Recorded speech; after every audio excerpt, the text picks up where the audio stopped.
नमस्कार दोस्तों, कैसे हैं आप सब। आई होप आप सब बहुत ही अच्छे होंगे और जमकर पढ़ाई कर रहे होंगे। आज के इस वीडियो में हम इतिहास के ऑल वीवीआई सब्जेक्टिव क्वेश्चन लेके आए हैं, जो कि जेक बोर्ड एग्जाम 2026 के लिए बहुत ही इंपॉर्टेंट है, जो कि 14 फरवरी को एग्जाम होने वाला है। ये सेट हमारा 1 है। इससे पहले सेट 1 हम अपलोड कर दिए हैं, तो वो जाकर जरूर देख लीजिएगा आप सब। तो चलिए बिना देरी के और क्वेश्चन की ओर आगे बढ़ते हैं। पहले मेरा जो क्वेश्चन है वो है अति लघु उत्तरीय प्रश्न। भारत छोड़ो आंदोलन कब और किसके द्वारा लागू किया गया था या शुरू किया गया था। तो भारत छोड़ो आंदोलन जो है 8 अगस्त 1942 को महात्मा गांधी द्वारा चालू किया गया था। इस आंदोलन के दौरान गांधी जी ने देशवासियों को करो या मरो का नारा दिया था। अगला प्रश्न है प्रश्न नंबर 2। प्रश्न नंबर 2 हमारा, संविधान सभा के अस्थायी अध्यक्ष कौन थे। तो संविधान सभा के जो अस्थायी अध्यक्ष है वो डॉक्टर राजेंद्र प्रसाद थे, जिन्हें 11 दिसंबर 1946 को चुना गया था। अगला प्रश्न है प्रश्न नंबर 3। प्रश्न नंबर 3 हमारा, रॉयलेट एक्ट को काला कानून क्यों कहा जाता है। तो रॉयलेट एक्ट को काला कानून इसलिए कहा जाता है क्योंकि इसके तहत पुलिस किसी भी भारतीय को बिना वारंट एवं बिना मुकदमा चलाए गिरफ्तार कर सकती थी। इसे बिना वकील, बिना अपील और बिना दलित का कानून कहा गया। देखिए, रॉयलेट एक्ट कानून के अंतर्गत भारतीय पर बिना शक के आधार पर गिरफ्तार कर लिया जाता था। अगले प्रश्न नंबर 4। प्रश्न नंबर 4 हमारा क्या है। प्रश्न नंबर 4 है हमारा कि सगुन भक्ति क्या है। तो चलिए इसका आंसर जो है आसान भाषा में दे सकते हैं। तो सगुन भक्ति में शिव, विष्णु तथा उसके अवतार एवं देवी देवताओं की आराधना होती है, जिनकी मूर्ति के रूप में पूजा किया जाता है। अगला प्रश्न है ये हमारा है 3 नंबर का प्रश्न, लघु उत्तरीय प्रश्न, शॉर्ट टाइप क्वेश्चन, ठीक ना। 3 नंबर में मार्क्स में ये पूछा जाएगा, ठीक ना। मोस्ट इंपॉर्टेंट वीवीआई प्रश्न है, आप सब याद जरूर कीजिएगा। त्रिपिटक के बारे में आप क्या जानते हैं, त्रिपिटक से आप क्या समझते हैं, यहाँ पे त्रिपिटक क्या है। इन तीनों प्रश्नों का एक ही आंसर, ठीक। तो चलिए इसका आंसर देते हैं आसान और सरल भाषा में। आप एक बार ये लिख लीजिएगा ना तो याद हो जाएगा। त्रिपिटक का शाब्दिक अर्थ है 3 टोकरी, जिसमें पवित्र ग्रंथ रखे जाते थे। दूसरा पॉइंट हमारा, गौतम बुद्ध के मृत्यु के बाद इनके शिष्यों ने उनकी शिक्षाओं का संकलन एकत्रित किया। किसमें किसमें का, इन शिक्षाओं का संकलन 3 भागों में विभाजित किया था या 3 भागों में किया है। पहला शुद्ध पिटक, विनय पिटक और अभिधम पिटक में। इन तीनों को मिलाकर क्या त्रिपिटक कहा गया है। त्रिपिटक में बुद्ध के उपदेश, अनुशासन और विचार शामिल है। बुद्ध में क्या, त्रिपिटक में क्या है, तो महात्मा बुद्ध के उपदेश, अनुशासन और विचार शामिल है। अगले प्रश्न नंबर 6। प्रश्न नंबर 6 हमारा कि सगुण भक्ति क्या है या फिर सगुण और निर्गुण भक्ति में अंतर क्या है। सगुण और निर्गुण भक्ति में अंतर मोस्ट इंपॉर्टेंट वीवीआई प्रश्न है, ठीक ना। तो चलिए इसका आंसर देख लेते हैं। तो सगुण भक्ति में शिव, विष्णु तथा उनके अवतारों और देवी देवताओं की आराधना की जाती है। इसमें जो है मूर्ति के रूप में पूजा जाता है। वहीं निकला हमारा निर्गुण भक्ति। निर्गुण भक्ति निराकार ईश्वर की पूजा उपासना की जाती है। इसमें नाम जाप और ध्यान पर अधिक जोर दिया जाता है। अगले प्रश्न नंबर 3। प्रश्न नंबर 3 हमारा क्या है, मोस्ट इंपॉर्टेंट प्रश्न है, ये भी वीवीआई है कि हड़प्पा सभ्यता की सड़क व्यवस्था पर प्रकाश डालिए। तो हड़प्पा सभ्यता की सड़क व्यवस्था वो क्या था, बहुत ही उत्तम था। यहाँ की सड़कें पक्की ईंटों से बनी हुई थी। सड़क के दोनों किनारे बड़े बड़े नाले बने हुए थे। जब भी कभी बारिश होती थी तो नाले के द्वारा पानी क्या है शहर से बाहर निकल जाता था। सड़क के किनारे चबूतरे बने हुए थे, जो बड़े सड़कों से कई छोटे छोटे क्या सड़कों का निर्माण किया गया था। सभी सड़कें एक दूसरे के क्या समकोण पर काटती थी, यानी 90 डिग्री पर। इस प्रकार हम कह सकते हैं कि हड़प्पा सभ्यता की सड़क व्यवस्था क्या थी, बहुत ही उत्तम थी।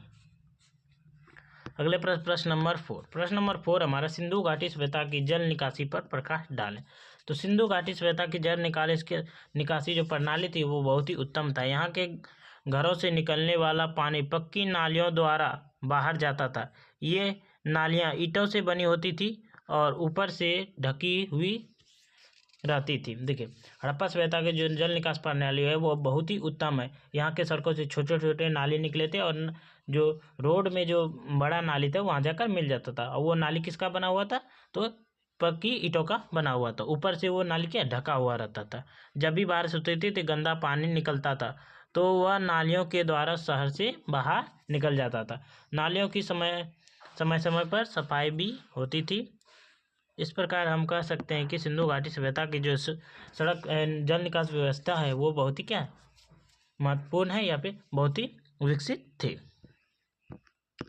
अगले प्रश्न नंबर कि महावीर स्वामी का जीवनी और उपदेश पर का वह लिखिए। ठीक, क्वेश्चन यह पूछा जा सकता है कि जैन धर्म के मुख्य उपदेशों का वर्णन करें या फिर वर्धमान महावीर स्वामी के प्रारंभिक जीवन और उपदेशों पर प्रकाश डालें। क्वेश्चन कुछ भी पूछा जाए, एक ही आंसर निकला है, मोस्ट इंपॉर्टेंट है और ये तो आने वाला है 100%। ठीक ना, इसको स्किप मत कीजिएगा। तो चलिए इसका उत्तर देखते हैं आसान भाषा में। महावीर स्वामी का पहले जीवनी देखेंगे। ठीक, ऐसे ही आप सब जीवनी लिख दीजिएगा। ठीक ना, और पॉइंट वाइज आंसर। पहले महावीर स्वामी का जन्म 540 ईसा पूर्व में वैशाली के कुंड ग्राम में हुआ था। इनका वास्तविक नाम वर्धमान था। उनके पिता का नाम सिद्धार्थ और माता का नाम त्रिशला था। वही बात करें, अगला है इनकी पत्नी का नाम यशोदा और पुत्री का नाम प्रियदर्शना था। इसमें क्या समझाया मुझे, इतना आसान भाषा में लिखे। इसकी 30 वर्ष की आयु में उन्होंने क्या ग्रह त्याग दिया और 12 वर्ष कठोर तपस्या की।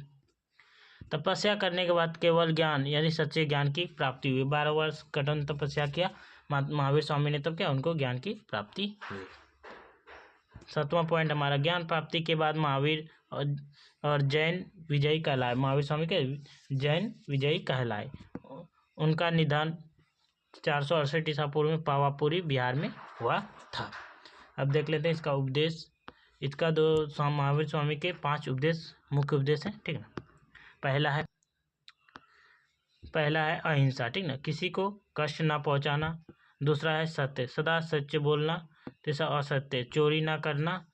अपरिग्रह, जरूरत से ज़्यादा वस्तु ना रखना। ब्रह्मचर्य, इंद्रियों पर क्या वश रखना।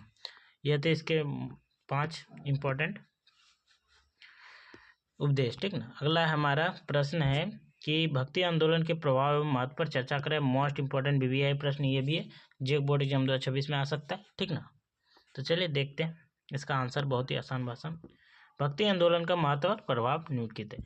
भक्ति आंदोलन से जाति वर्ण व्यवस्था का प्रभाव क्या हुआ, कम हुआ, जिससे शूद्रों तथा निम्न वर्गों के समाज में उचित स्थान मिलने लगा।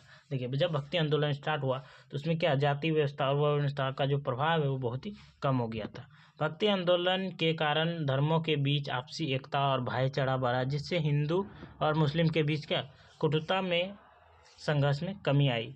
ठीक, अगला पॉइंट है कि भक्ति आंदोलन से संतों ने उच्च नीच, छुआछूत और भेदभाव को दूर करने का प्रयास किया और सभी मनुष्यों को क्या समान बताए।